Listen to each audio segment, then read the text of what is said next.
Pessoal, eu abro o vídeo mostrando mais um caso de mamata do governo Bozo, né? Então, filha de Bolsonaro entrará em colégio militar sem passar por seleção. É a Laurinha, né? Laura Bolsonaro entrará no 6º ano, em 2020. Aí eles já estão relembrando outro caso, né? Em 2020, o filho de Carla Zambelli também ganhou matrícula sem processo seletivo. Mas sempre foi isso, né? O Bolsonaro sempre disse que é filé para os filhos dele e pro resto da população é osso, e se tiver osso, né? Lembrando, pessoal, que o Bozo tinha 8 dias no cargo e o Mourão já pegou uma bocada pro filho dele, tá? De 37.500 na época. E quando questionado pela imprensa, ele disse que foi o mérito do menino. Engraçado que o mérito só apareceu depois que o Mourão virou vice-presidente, né? Então essa galera não dorme no ponto, eles são rápidos, né? Você vê, 8 dias de governo, já botou o filho, que ganhava 12 mil, já botou o filho na boquinha de 37. Bem, aí mudando de assunto, o MBL soltou a mão de Paulo Guedes. Isso aqui viralizou, isso aqui é o assunto do dia, tá? Ontem, no dia 22, o canal do MBL tornou privados 13 vídeos exaltando o ministro da Economia. Vídeos como a revolução de Paulo Guedes e o discurso promissor de Paulo Guedes para os americanos não podem mais ser assistidos, né? Inclusive eles botaram aqui a tabela dos vídeos que foram retirados do ar, né? Que foram tornados privados pelo canal do MBL.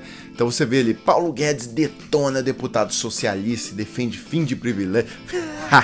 Fim de privilégio, né? O tanto de privilégio que os militares tiveram na reforma da Previdência, né? Aumento de gratificação e tal.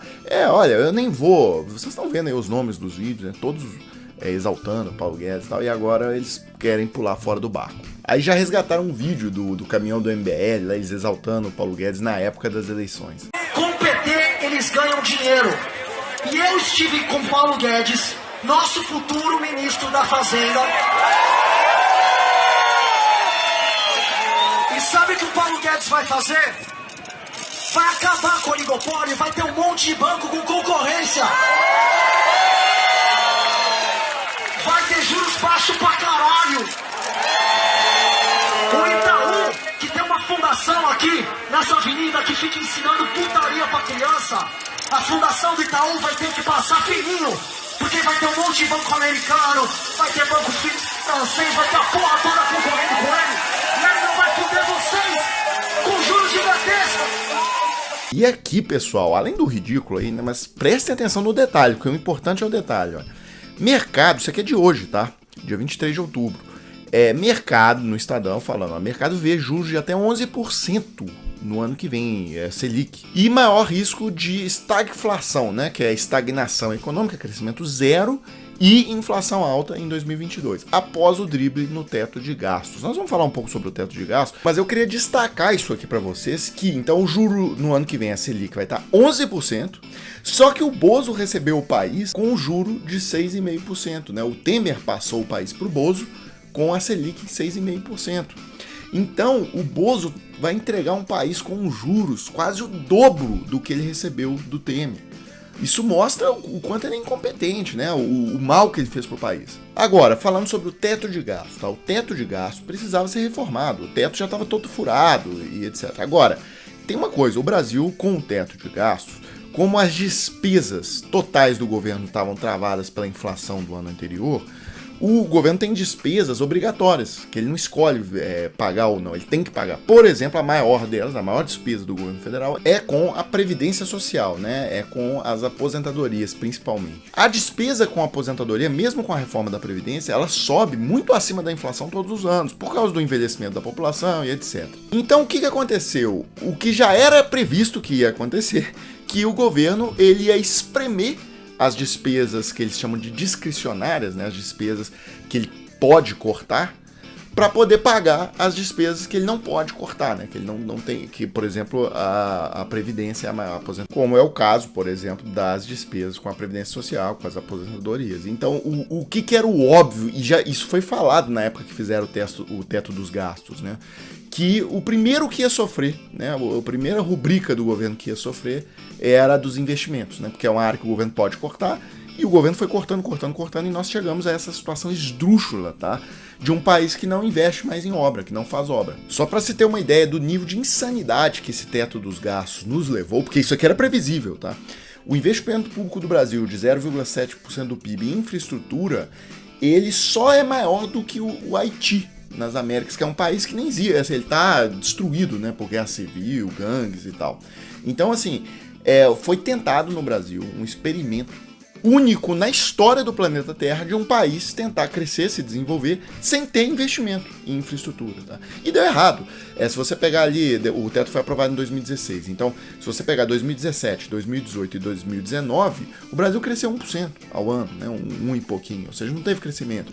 Então, esse experimento único que eles tentaram de crescer sem infraestrutura, aí eu me lembro, né, quando isso era argumentado, eles diziam assim, não, mas nós vamos fazer acordos com a iniciativa privada, parcerias público-privadas, vai ter concessão, o investimento vai vir do setor privado, o investimento em infraestrutura. Acontece que tem investimentos em infraestrutura que para sair você precisa ter um investimento público junto. Por exemplo, uma estrada que você concede, na maioria dos casos, tem um trecho que tem gente morando lá na beira da estrada, você vai ter que fazer desapropriações e indenizar aquelas pessoas, tal, para tirar elas dali e tal. Então, até para ter um investimento privado, você precisa ter um certo investimento público. Então, o teto era uma ideia ruim, uma ideia natimorta, deu errado como era previsto, e o que precisa ser feito é um teto que leve em consideração essa questão do investimento em infraestrutura, tá? Talvez, então, calcular um gasto mínimo em infraestrutura fora do teto. Pode ser uma solução.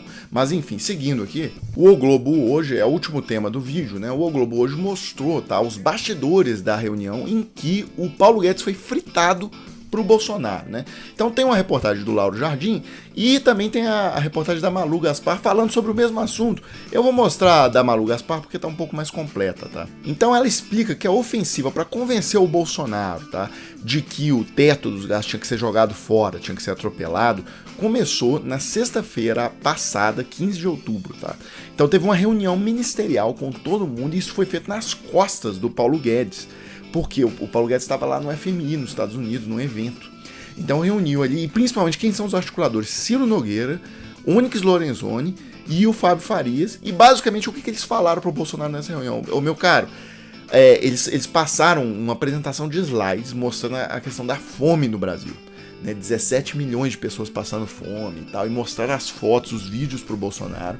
E deixaram claro para ele, se não tiver o auxílio emergencial de R$400, ninguém aqui nessa sala será reeleito.